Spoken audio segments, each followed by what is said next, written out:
Voici la lecture de la Bible.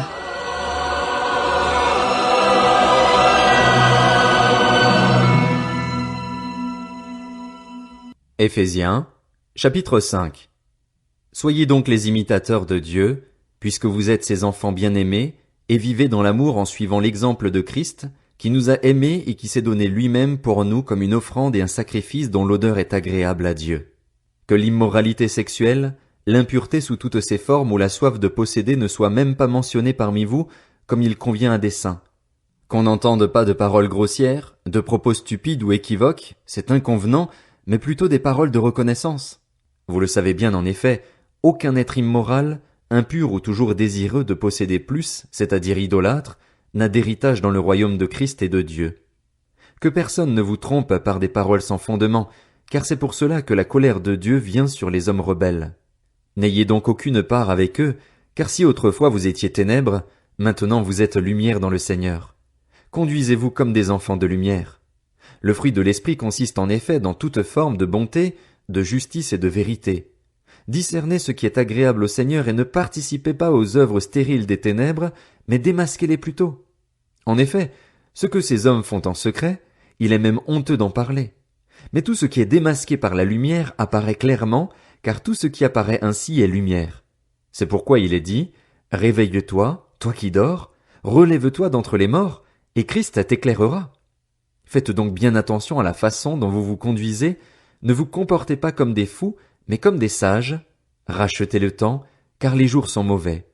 C'est pourquoi ne soyez pas stupides, mais comprenez quelle est la volonté du Seigneur.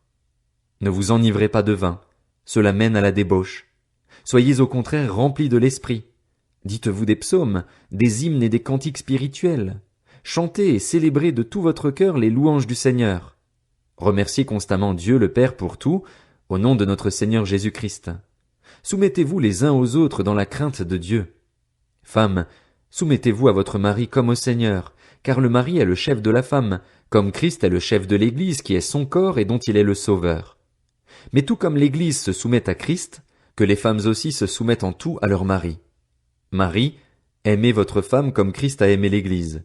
Il s'est donné lui-même pour elle afin de la conduire à la sainteté après l'avoir purifiée et lavée par l'eau de la parole, pour faire paraître devant lui cette Église glorieuse, sans tache, ni ride, ni rien de semblable, mais sainte et irréprochable.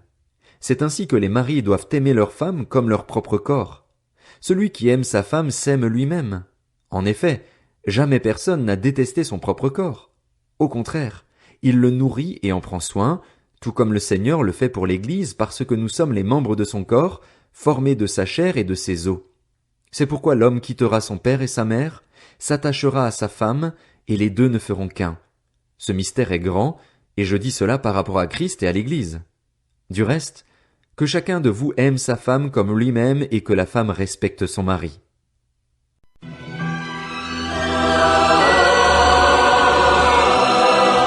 C'était la lecture de la Bible.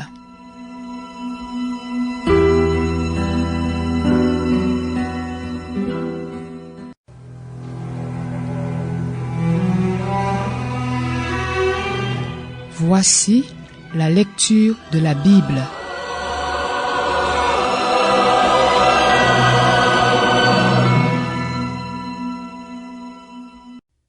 Éphésiens, chapitre 6.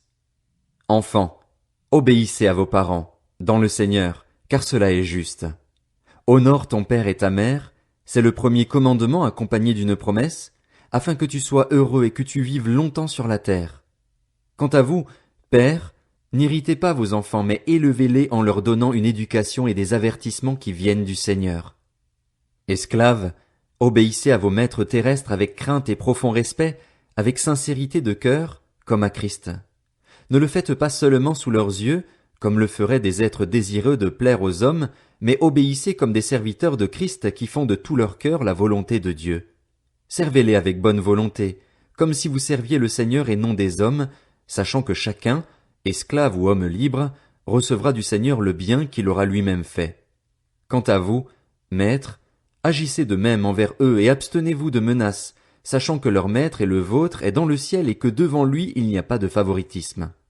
Enfin, mes frères et sœurs, Fortifiez-vous dans le Seigneur et dans sa force toute puissante. Revêtez-vous de toutes les armes de Dieu afin de pouvoir tenir ferme contre les manœuvres du diable. En effet, ce n'est pas contre l'homme que nous avons à lutter, mais contre les puissances, contre les autorités, contre les souverains de ce monde de ténèbres, contre les esprits du mal dans les lieux célestes. C'est pourquoi, prenez toutes les armes de Dieu afin de pouvoir résister dans le jour mauvais et tenir ferme après avoir tout surmonté. Tenez donc ferme.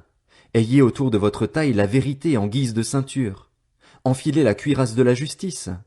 Mettez comme chaussure à vos pieds le zèle pour annoncer l'évangile de paix. Prenez en toutes circonstances le bouclier de la foi, avec lequel vous pourrez éteindre toutes les flèches enflammées du mal. Faites aussi bon accueil au casque du salut et à l'épée de l'esprit, c'est-à-dire la parole de Dieu.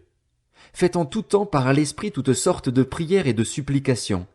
Veillez à cela avec une entière persévérance et en priant pour tous les saints. Priez pour moi afin que, lorsque j'ouvre la bouche, la parole me soit donnée pour faire connaître avec assurance le mystère de l'Évangile. C'est pour lui que je suis ambassadeur dans les chaînes. Priez que j'en parle avec assurance comme je dois le faire. Afin que vous connaissiez vous aussi quelle est ma situation et ce que je fais, Tychik, le frère bien-aimé qui est un fidèle serviteur dans le Seigneur, vous informera de tout. Je l'envoie exprès vers vous pour que vous ayez de nos nouvelles et pour qu'il réconforte votre cœur. Que la paix et l'amour avec la foi soient donnés aux frères et sœurs de la part de Dieu le Père et du Seigneur Jésus-Christ. Que la grâce soit avec tous ceux qui aiment notre Seigneur Jésus-Christ d'un amour que rien ne peut corrompre.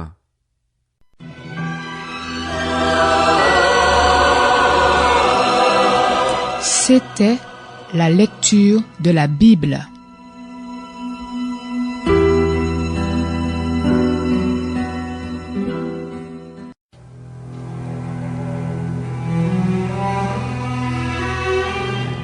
Voici la lecture de la Bible.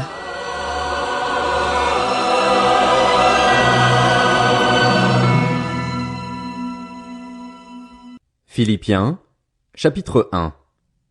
De la part de Paul et Timothée, serviteurs de Jésus-Christ, à tous les saints en Jésus-Christ qui sont à Philippe, aux responsables et aux diacres, que la grâce et la paix vous soient données de la part de Dieu notre Père et du Seigneur Jésus-Christ. Je dis à mon Dieu ma reconnaissance de tout le souvenir que j'ai de vous. Dans toutes mes prières pour vous tous, je ne cesse d'exprimer ma joie à cause de la part que vous prenez à l'Évangile depuis le premier jour jusqu'à maintenant. Je suis persuadé que celui qui a commencé en vous cette bonne œuvre la poursuivra jusqu'à son terme, jusqu'au jour de Jésus-Christ. Il est juste que je pense cela de vous tous parce que je vous porte dans mon cœur, vous qui participez tous à la même grâce que moi, aussi bien dans ma détention que dans la défense et l'affermissement de l'Évangile. En effet, Dieu m'est témoin que je vous chéris tous avec la tendresse de Jésus-Christ. Et voici ce que je demande dans mes prières. C'est que votre amour augmente de plus en plus en connaissance et en pleine intelligence pour que vous puissiez discerner ce qui est essentiel. Ainsi vous serez purs et irréprochables pour le jour de Christ, remplis du fruit de justice qui vient par Jésus-Christ à la gloire et à la louange de Dieu. Je désire que vous le sachiez, frères et sœurs, ce qui m'est arrivé a plutôt contribué au progrès de l'Évangile. En effet, dans tout le prétoire et partout ailleurs, personne n'ignore que c'est pour Christ que je suis en prison. Et la plupart des frères et sœurs, encouragés dans le Seigneur par mes chaînes, ont plus d'assurance pour annoncer sans crainte la parole. Certains, il est vrai, proclament Christ par jalousie, avec un esprit de rivalité, mais d'autres le proclament avec de bonnes intentions. Les uns agissent par amour, sachant que je suis là pour la défense de l'Évangile.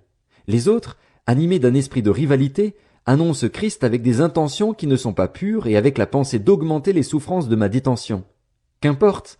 De toute manière, que ce soit pour de mauvaises raisons, que ce soit sincèrement, Christ est annoncé. Je m'en réjouis et je m'en réjouirai encore, car je sais que cela aboutira à mon salut grâce à vos prières et à l'assistance de l'Esprit de Jésus-Christ. Conformément à ma ferme attente et à mon espérance, je n'aurai honte de rien, mais maintenant comme toujours, la grandeur de Christ sera manifestée avec une pleine assurance dans mon corps, soit par ma vie, soit par ma mort. En effet, Christ est ma vie et mourir représente un gain. Cependant, s'il est utile pour ma tâche que je vive ici-bas, je ne saurais dire ce que je dois préférer. Je suis tiraillé des deux côtés. J'ai le désir de m'en aller et d'être avec Christ, ce qui est de beaucoup le meilleur, mais à cause de vous, il est plus nécessaire que je continue à vivre ici-bas. Persuadé de cela, je sais que je resterai et demeurerai avec vous tous, pour votre progrès et votre joie dans la foi. Grâce à mon retour auprès de vous, vous aurez alors dans ma personne une raison d'éprouver encore plus de fierté en Jésus-Christ. Seulement, conduisez-vous d'une manière digne de l'évangile du Christ. Ainsi, que je vienne vous voir ou que je sois absent, j'entendrai dire de vous que vous tenez ferme dans un même esprit, combattant d'un même cœur pour la foi de l'évangile, sans vous laisser effrayer en rien par les adversaires. Pour eux, c'est une preuve de perdition, mais pour vous de salut, et cela vient de Dieu. En effet, il vous a été fait la grâce non seulement de croire en Christ, mais encore de souffrir pour lui en menant le même combat que celui que vous m'avez vu mener et que, vous l'apprenez maintenant, je mène encore.